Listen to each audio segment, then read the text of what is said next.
하나님 말씀은 구약성경 출애굽기 20장입니다. 오늘 말씀 읽기 본문은 출애굽기 20장과 21장인데 다 읽기는 시간이 많이 걸리고요.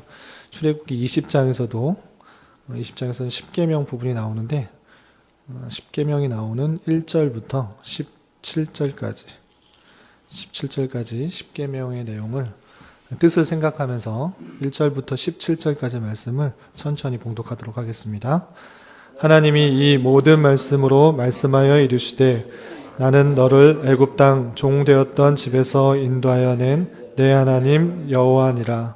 너는 나 외에는 다른 신들을 내게 두지 말라. 너를 위하여 새긴 우상을 만들지 말고 또 위로 하늘에 있는 것이나 아래로 땅에 있는 것이나 땅 아래 물속에 있는 것에 어떤 형상도 만들지 말며 그것들에게 절하지 말며 그것들을 섬기지 말라. 나 내 하나님 여호와는 질투하는 하나님인즉 나를 미워하는 자의 죄를 갚되 아버지로부터 아들에게로 3, 4대까지 이르게 하거니와 나를 사랑하고 내 계명을 지키는 자에게는 천대까지 은혜를 베푸느니라. 너는 내 하나님 여호와의 이름을 망령되게 부르지 말라. 여호와는 그의 이름을 망령되게 부르는 자를 죄 없다 하지 아니하리라. 안식일을 기억하여 거룩하게 지키라. 엿새 동안은 힘써 내 모든 일을 행할 것이나 일곱째 날은 내 하나님 여호와의 안식일인즉 너나 내 아들이나 내 딸이나 내 남종이나 내 여종이나 내 가축이나 내 문 안에 머무는 객이라도 아무 일도 하지 말라. 이는 엿새 동안에 나 여호와가 하늘과 땅과 바다와 그 가운데 모든 것을 만들고 일곱째 날에 쉬었음이라. 그러므로 나 여호와가 안식일을 복되게 하여 그날을 거룩하게 하였느니라. 내 부모를 공경하라. 그리하면 내 하나님 여호와가 내게 준 땅에서 내 생명이 길리라. 살인하지 말라. 간음하지 말라. 도둑질하지 말라. 내 이웃에 대하여 거짓 증거하지 말라. 내 이웃의 집을 탐내지 말라. 내 이웃의 아내나 그의 남종이나 그의 여종이나 그의 소나 그의 나귀나 무릇 내 이웃의 소유를 탐내지 말라. 아멘. 이 시간에도 여기까지 나오신 여러분들 위해 하나님의 크신 은혜가 함께하기를 진심으로 기원합니다. 오늘 말씀 읽기 본문은 출애굽기 20장과 21장인데 우리 어제까지 읽었던 말씀의 분위기와는 약간 다른 것을 알 수 있습니다. 출애굽기는 총 40장으로 되어 있는데 1장부터 19장까지는 이스라엘 백성들이 애굽에서 어떤 삶을 살았는지 그리고 모세를 들어서 이스라엘 백성들을 어떻게 출애굽하게 되었는지 10가지 재앙과 또 출애굽해서 홍해를 지나서 광야에서의 삶이 어땠는지에 대해서 이야기 형식으로 또 어떻게 보면 극적인 전개가 많이 나왔던 것이 1장부터 19장까지라고 하면 이제 19장 그리고 이어서 20장부터 마지막 40장까지는 하나님께서 이스라엘 백성에게 주신 율법들 주로 나오기 때문에 내용이 이렇게 읽어나가기가 쉽지 않은 것을 볼 수 있습니다.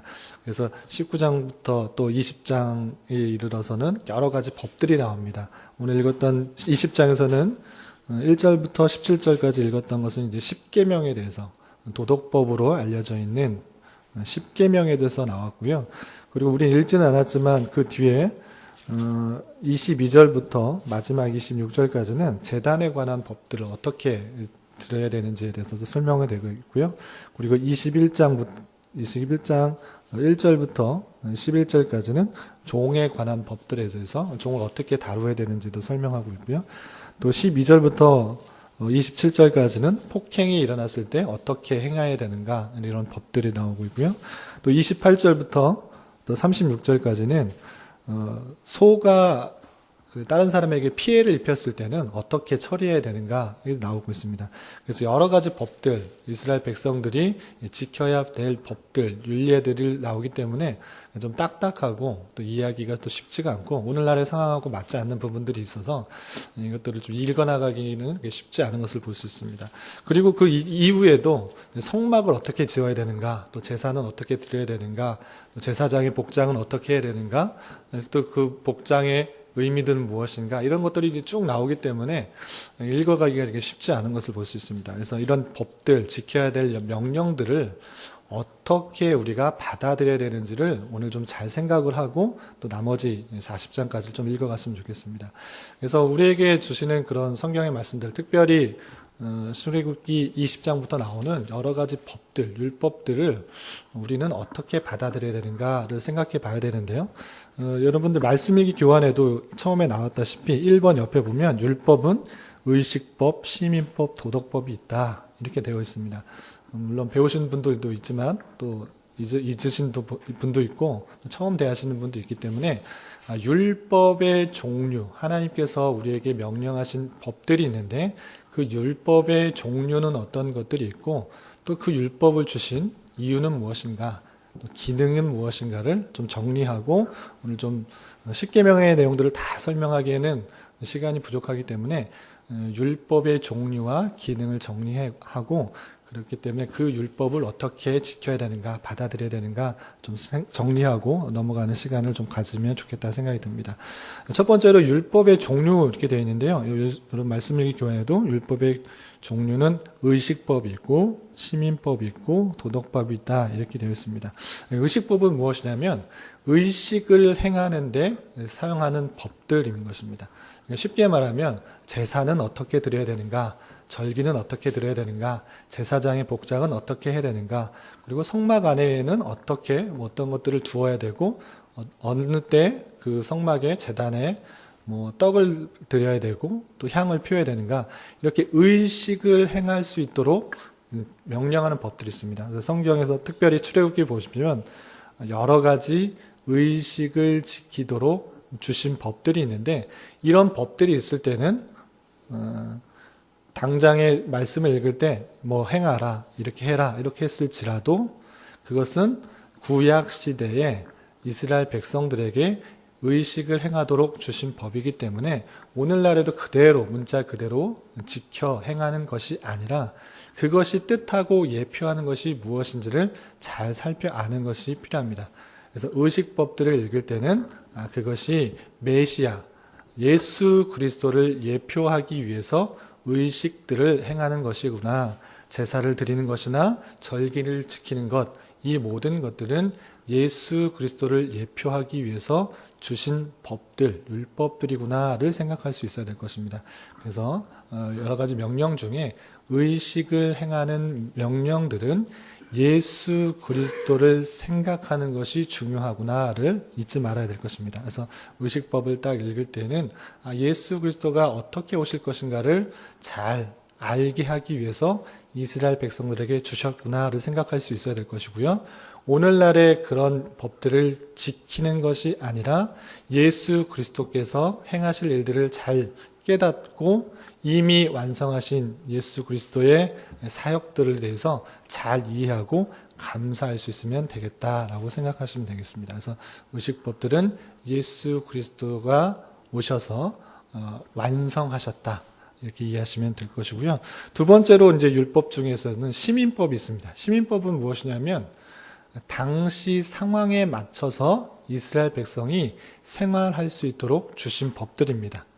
그렇기 때문에 그 시간과 공간 안에서 백성들에게 주신 법이기 때문에 오늘날에 있어서 문자 그대로 지키기에는 어려운 것들이 있습니다. 우리가 읽지는 않았지만 19장 그리고 20장 하반절 그리고 중반 이후 그리고 21장에서도 아까 말씀드린 것처럼 종에 관한 법들, 또 폭행에 관한 법들, 그리고 소가 남의 폐를 끼쳤을 때는 어떻게 처리해야 되는가가 쭉 나오고 있습니다.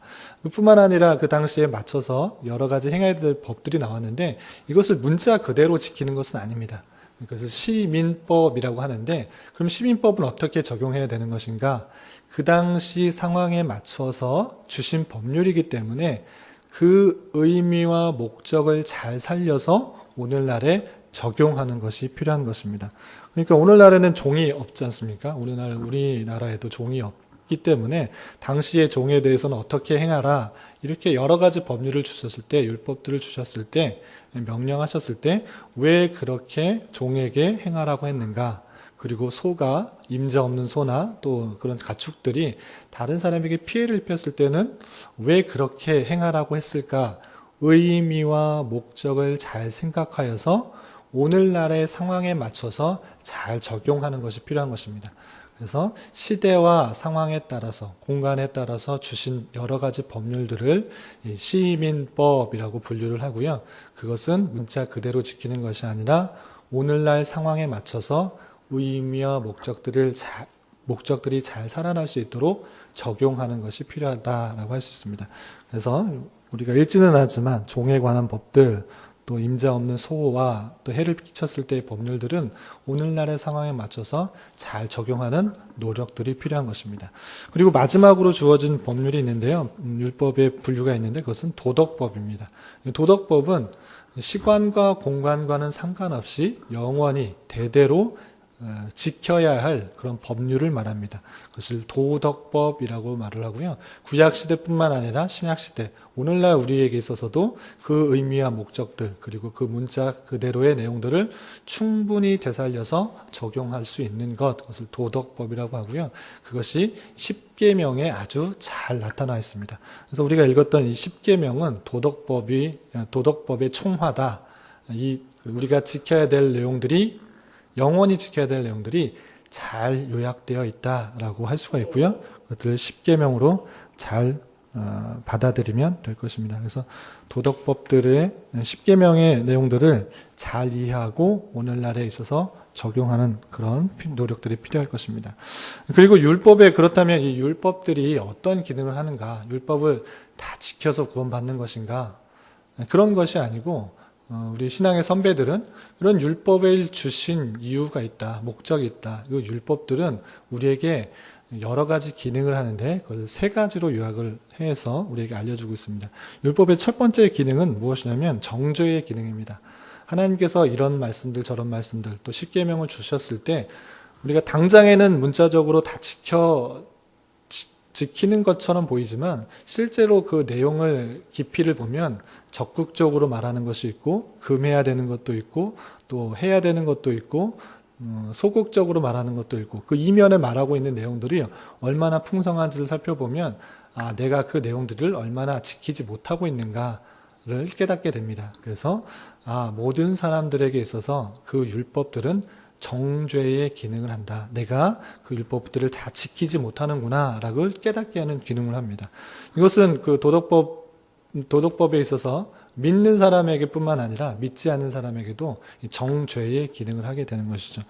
나 외에는 다른 신을 내게 두지 말라 이렇게 말했을 때 물론 믿는 사람에게 있어서는 두지 않는 것도 그런 마음이 있겠지만 믿지 않는 사람에게 있어도 그 율법이 하나의 정죄의 기능을 하기 때문에 나중에 심판의 자리에 있어서 죄를 지우게 하는 그런 법이 되는 것입니다. 그래서 첫 번째는 정죄의 기능을 한다. 이렇게 생각하시면 되고요. 두 번째 기능은 사회 유지의 기능입니다. 율법이 있음으로 말미암아 하나님께서 우리에게 주신 여러 가지 법률들, 율법들, 규례들이 있음으로 말미암아 사회가 유지될 수 있도록 하는 기능이 있습니다. 그것은 정죄의 기능과 거의 약간 유사하다고 할 수 있는데 죄를 깨닫게 함으로 말미암아 어떻게 더 한 걸음 나아가게 하냐면 죄를 짓지 않도록 만드는 기능을 하고 있는 것입니다. 그래서 죄를 억제함으로써 이 사회가 올바르도록 자기의 뜻과 목적대로만이 아니라 하나님께서 원하시는 뜻과 목적대로 이루어 나가게 하는 사회 유지의 기능을 하게 됩니다. 여러 가지 주신 법률들을 지키려고 노력하는 가운데 하나님이 주신 사회가 질서 있게 유지되는 그런 기능을 하게 되는 것입니다.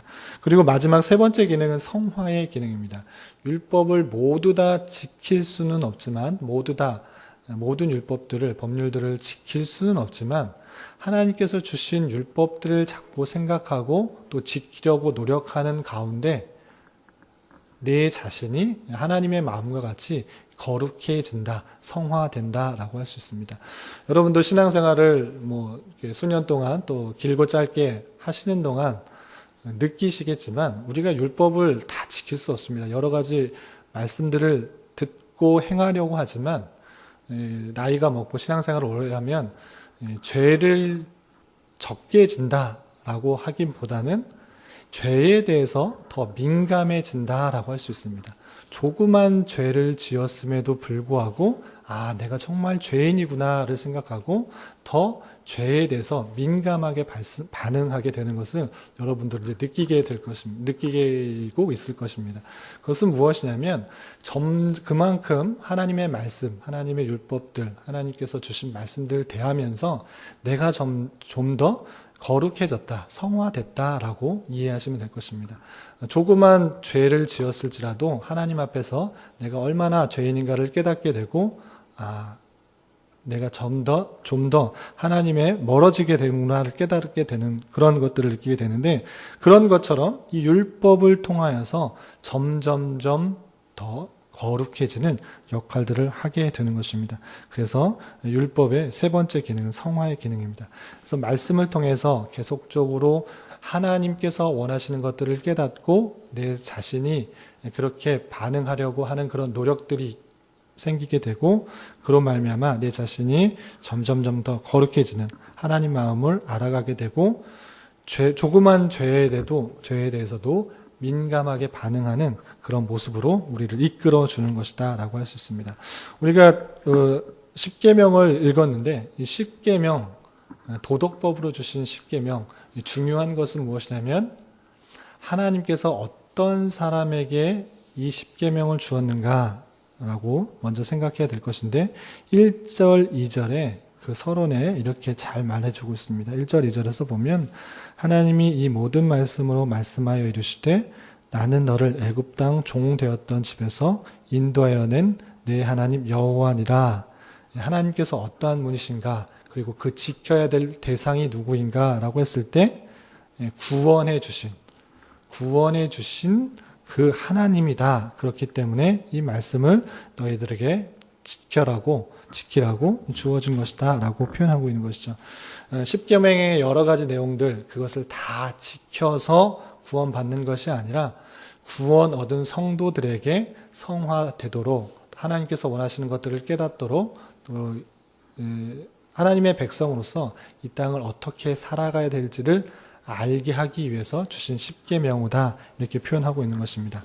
우리가 여러 가지 성경에 나오는 법들, 명령들, 율법들을 다 지켜서 구원받는 것이 아니고, 이미 우리를 위해서, 우리 죄를 위해서 십자가에 달려 돌아가신 예수 그리스도를 믿음으로 말미암아 은혜로 구원받았다는 그 사실들, 이미 은혜로 하나님의 백성이 되었다는 그 사실들을 아는 자로서 하나님께서 주신 법들, 율법들, 그런 도덕법으로 주신 그런 내용들을 잘 살펴서 오늘날에 어떻게 적용해야 될 것인가를 잘 깨달아야 할 것입니다. 이런 율법들을 잘 지키는 것을 통하여서 하나님의 마음들을 알게 되고, 하나님의 백성으로서 어떻게 살아가야 되는지를 잘 깨닫게 되는 것입니다.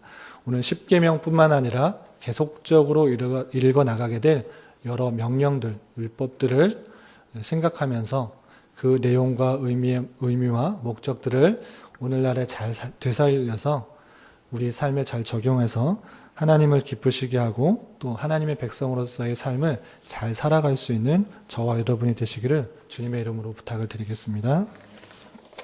기도하겠습니다. 하나님 아버지, 오늘 말씀을 통하여 출애굽 백성에게 10가지 계명을 허락하여 주시고 은혜로 구원받은 백성으로서의 삶을 어떻게 살아가야 하는지 교훈받게 하여 주시니 감사드립니다.